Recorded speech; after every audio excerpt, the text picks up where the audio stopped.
right, here we're talking about this very strange thing. It's a guitar by the name of Big John. It's a headless guitar. Um, I want to make this short. This instrument is the poorest setup guitar that I've purchased in my life. It was a wreck.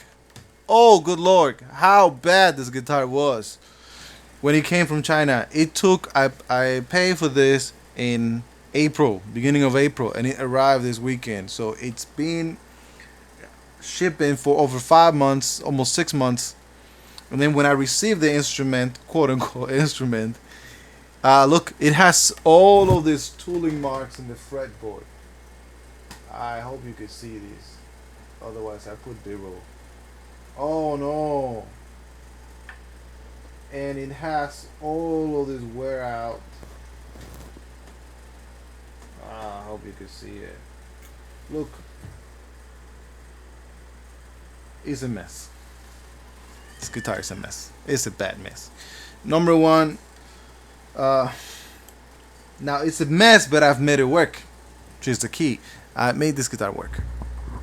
How did I make it work? I literally pull it apart. I W40 all of these little parts and made sure that they work. I adjusted the pickup height. They are mounted into the instrument, but they had a small foam that was not enough to keep the pickups stable. So they were looking very awkward. The fret work in this guitar was the worst fret work that I've seen in my entire life. It was hurting my fingers. Terrible job. They were rusty, and they were dirty, and they were ugly. So I did a fret job on this. I spent an entire day making this thing work. The neck, I sanded the neck because I like to sand the necks.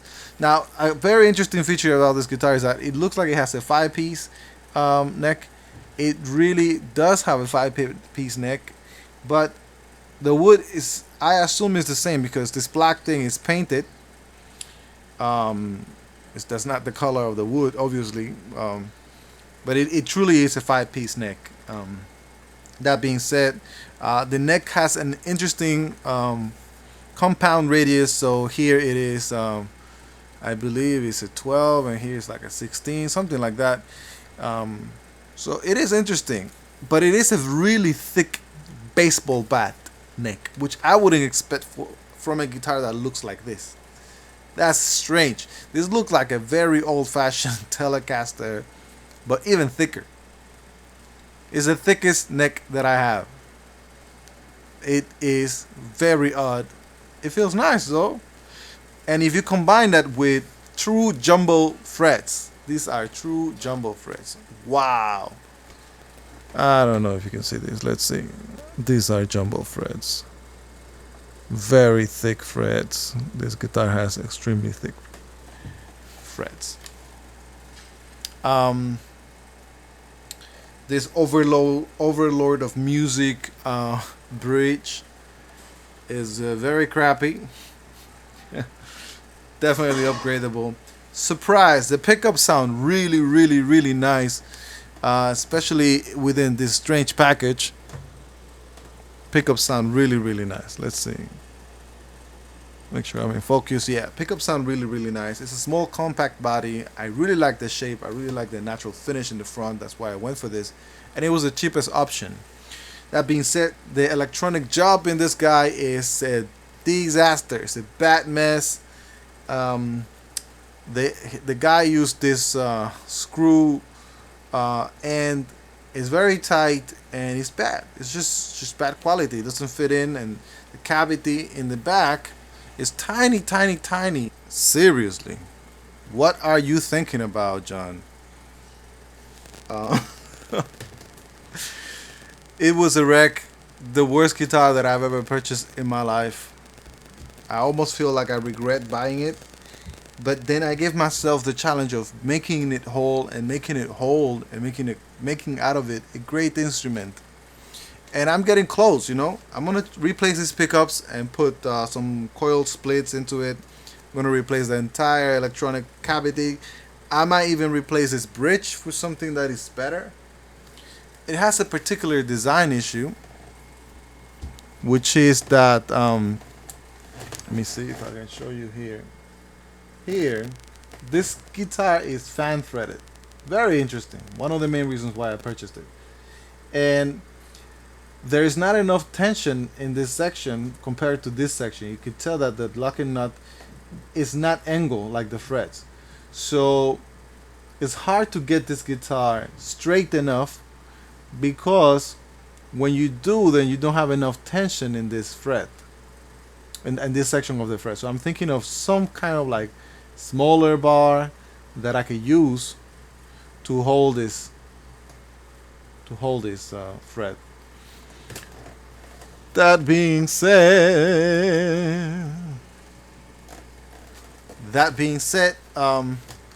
interesting experience with this guy. It's a piece of junk that I'm turning into a fantastic instrument. Hopefully, it's gonna be a project for me. I might sell it at some point. I don't know. But John, if you're watching, stop making crappy guitars. This guitar is a bad, very poorly made guitar. 6 months shipping is unacceptable. But I waited, and then I received this wreck. Now look, I don't know if it got damage in shipping. I don't know if it. I don't know what happened to it, but there are things that are design flaws. Like, for example, this bridge. There's not enough wood back here for it to attach, so this screw actually is hanging. You can see the screw is hanging, and then the screw on the other side, there is really not enough room, so it has to come in a certain angle, so that it can screw, which is not a very secure way to put this bridge, you know. Another thing that I don't like about this bridge is that there's no way to adjust the two mounting screws. There's no way to adjust that, like the 2 point of the 2 point trim. There's no way to adjust the height of it, so you cannot really make the guitar much lower from this end. You can only make it lower by lower the action by the truss rod, which is not the best truss rod that I've seen. Yeah, look, this guitar feels like it was made in a backyard, and it was made very poorly. And John, you gotta get your game up. You know, I want people to know. I love the design of the instrument. I love the finish choices. Now the finish is very sloppy too. Like even this line around here, like it looks like he painted it with a brush rather than even putting tape on it. Strange, you know, like it looks like something that I would do in my living room or in my backyard or in my garage without proper tools, you know. That being said, the design of it is extremely interesting. This big fat neck, the jumbo frets in a guitar like this, super compact. If this company or this guy was to put more effort into this instrument, this could be really good. Now, side note, I was so disappointed with this thing that I got an Amazon guitar by the brand name of Earth, and it's really promising. I'm looking forward to learn about that guitar. It is supposed to come with stainless steel frets, which is one of my most things in modern guitars these days, and a bunch of other things. I don't quite like the finish of the guitar, but let's see how it holds up or stacks up to something like this, and about a little bit more than what I pay for this guy. So if you're interested in buying this Headless guitar, I would stay the heck away of this Big John brand, unless you really want a challenge. You want a project that you are going to you want to wrestle something. I'm happy that I've learned enough about guitars that I can make this thing really, really amazing, given all the problems that it came with. But one thing I cannot do is to fix the finish because I don't have the capacity or a wood shop that I could paint and like do all the required work necessary to fix the finish.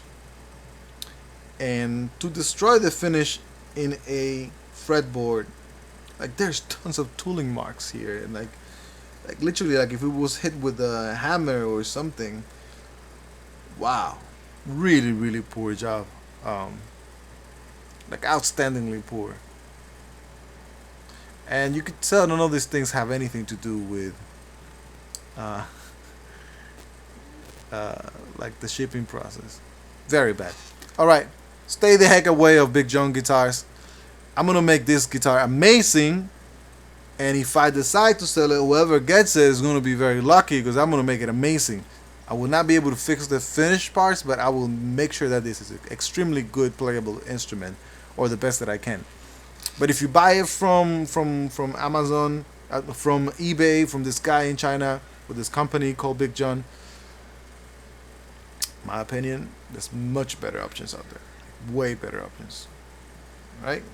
Okay, I hope this helps you if you're looking into this. Don't buy it. Don't buy it from China. Somebody's selling it here. If they start shipping it differently, if they come to California and they get set up in California like Monoprice or something like that, if something changes, yes. But if you're going to go like me and pay for it almost 6 months shipping and then receive a rack of an instrument, don't go for it. Again, highlights, jumbo frets, thick fan frets, multi radius neck, 5 piece neck. Although it's like a gimmicky 5 piece neck because it's the same wood, but it's still something. Good pickups. You cannot coil split this, guys. It's only one wire. I tried to do that. Uh, Electronics, very bad. Poor job. Terrible. No good. Bridge, almost acceptable. Not very good, but kind of acceptable. Overall, I would rate this guitar the way it came to me as a 4 or 3 out of 10. So far, I think I've gotten it to a 6.5 or 7. Once I fix the electronics, it's going to be probably 8.5 or 9 out of 10. Probably 8.5 because of all the cosmetic problems. Cheers.